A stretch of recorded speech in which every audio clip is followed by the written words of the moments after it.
こちらはですね、江戸時代の五街道、5つの街道の中心だった日本橋です。ここから日本各地への起点という意味で日本橋と呼ばれるようになったと言われてます。標識で東京何キロとか出てる何キロはここまでの距離です。この日本橋から各地につながる五街道のうち、今日はですね、中山道を歩きたいと思います。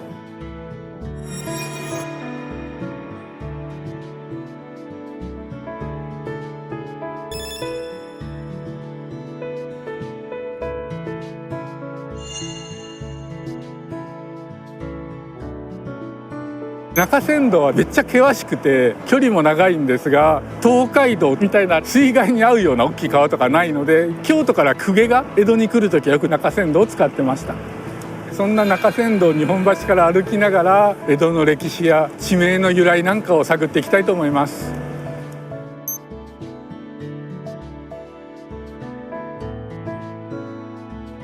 中山道を歩きますが、その前にその起点となる日本橋を探ってみましょう。ここにめっちゃ古そうなのが立ってます。なんて書いてあるでしょう。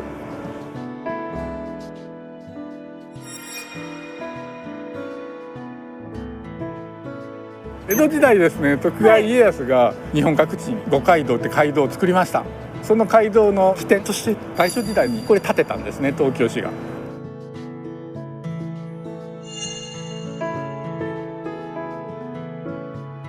これ実は橋のど真ん中にあったんです。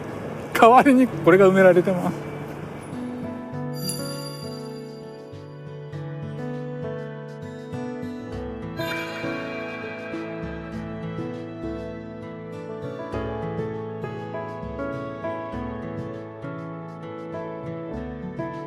獅子がなんか手に持ってますよね。なんかのマークです。この橋が作られた時、建てられたのは東京市の道路原標でした。じゃあこれは何のマークでしょう。これ今斜めだけど、ちょっとこう見ると東っていう字を図案化したっぽくありません？今の東京都の正式な紋章もこれです。橋の真ん中に立ってます。一応ね、キリン、中国とか東洋の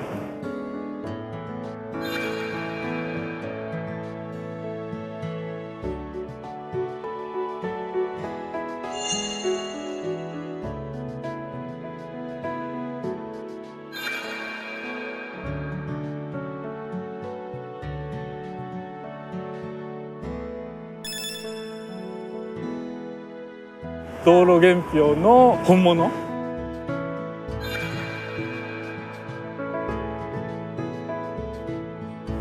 今代わりにあれがある。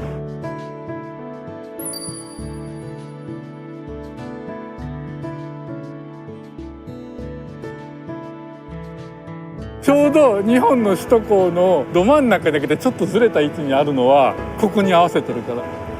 ただ今この首都高を地下に埋めるんで、これ壊しちゃうんですよ。あれだけ残してほしいんだけど。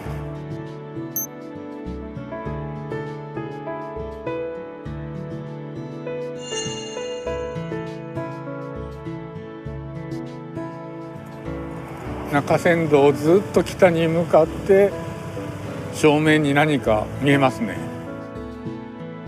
これが昌平橋と言います。なぜかっていうと、昌平坂っていう坂があったからです。周り低いとこなんで、昔は神社に採れたお米を納めるための田んぼがいっぱいありました。それがここの川の名前にも生きてます。昔のフォークソングにもあった神田川、人工の川なのは確かです。あれは聖橋といって昭和初期に作られた。かっこいいでしょ。聖橋の下になんかもう一個見えるよね。なんでしょう。あ、ほら、地下鉄です。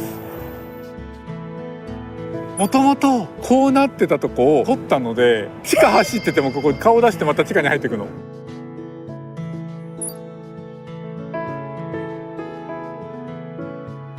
もともとこの川は江戸城の方に行ってた。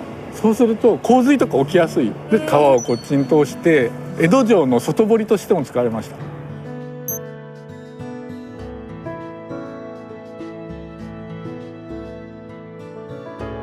じゃーん、神田明神です。かっこいいでしょ。参拝客も多くて茶屋がずらっと並んでました。お店が江戸時代から残ってるお店がこれ天野屋さん。左側歩いてきた中山道です、はい、ちょっと歩道が広くなって天野屋さんもちょっと下がってますよね。よく見たら横断歩道もちょっと斜めちゃん。これ実は江戸時代の終わりの中山道はね、ここでちょっとカーブしてた。実はこのルートがね古い道なんです。行ってみましょう。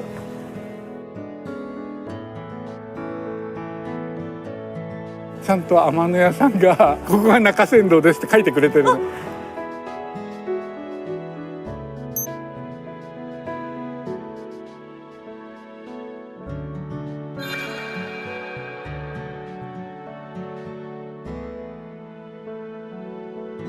この辺は湯島という地名、南の方にあるのが湯島聖堂。実は江戸時代の途中から湯島聖堂が広くなって中山道はちょっと迂回するようなカーブの道になりました。で多分明治になってこれもう一回まっすぐにしてあそこで切った。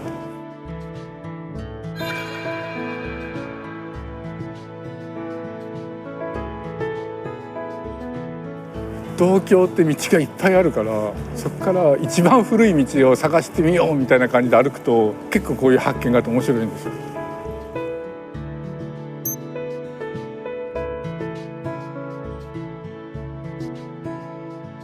中山道歩いてきて本郷までやってきました。ここ実は大事な場所です。この交差点のビル、金安、実は江戸時代はねお店やってまして、ここでずっと歯磨き粉を売り出したのが江戸っ子に大人気だった。本郷も金安までは江戸のうちって言われてたんです、江戸時代。つまりここまでが江戸でここから向こうはもう田舎だよと。なんでここから向こうはもう江戸じゃないみたいな言われ方されたかっていうと、大火事がありました。でここより江戸に近い方は燃えにくいような耐火建築にしてください。でここから向こうはまあいっかみたいな。でここね湯島本郷の湯島が取れたもんだって言われてます。元の郷っていうのは相手の地域を示す言葉。湯島って古い地名でこの辺に元々の集落あった。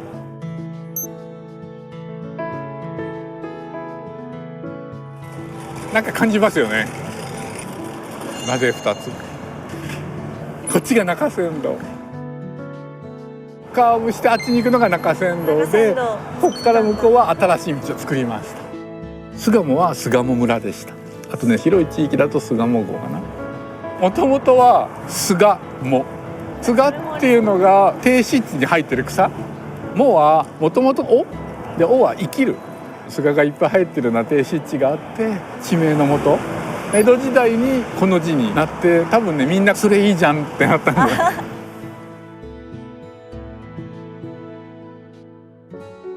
昔のこの道の様子どんな感じだったか伺えればと思って。こういう歩道を新しく近代化して車道を小さくしたんです、あ、歩道を広くするために歩きやすくした。そうです。前は段差があって危ない道だったんで、これは今きれいになりました。給水栓もやって。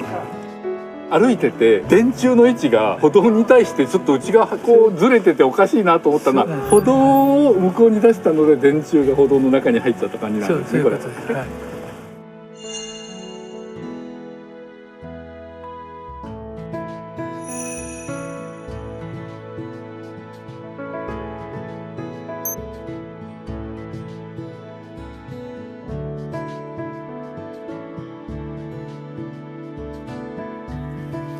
なんか見えてきましたよ。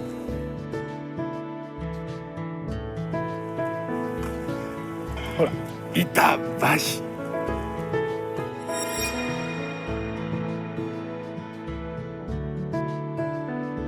板橋っていう地名はこの板橋に由来するって言われてます。橋が2つあるのはなぜでしょう。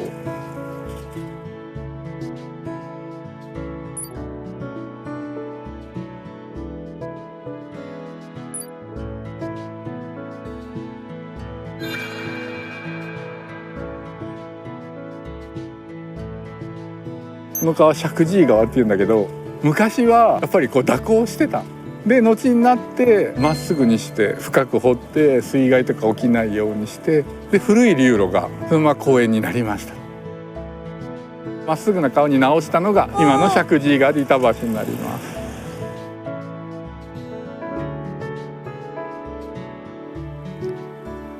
古道担当としては暗渠の人の領域に踏み込むようで心痛むものはありますが、暗渠も好きなので。川の跡です。なんか川が流れてました感が、これとか多分流れたところに蓋した感じがありません？右のコンクリート。確かに。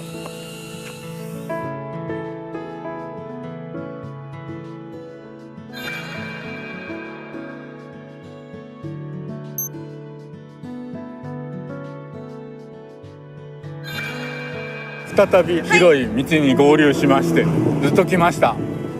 我々はどちら行くでしょう？この先どっちの道を行ってもたどり着くところは同じ。こっちはもうゆっくり下り始めてる。こっちは下る気配まだない。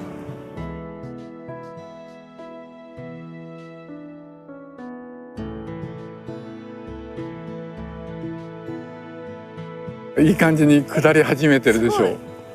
運ぶ人も登る人も馬もあんまり急だと大変なので、ちょっと傾斜緩くして行き来しやすいように。私が最初にここに来て一番びっくりしたのがこれです。この辺から見上げると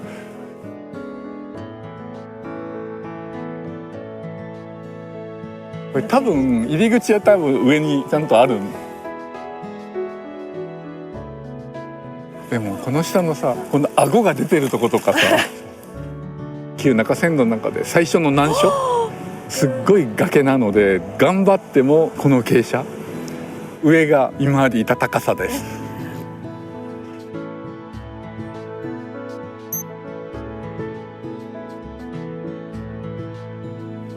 なんかいい感じだよ。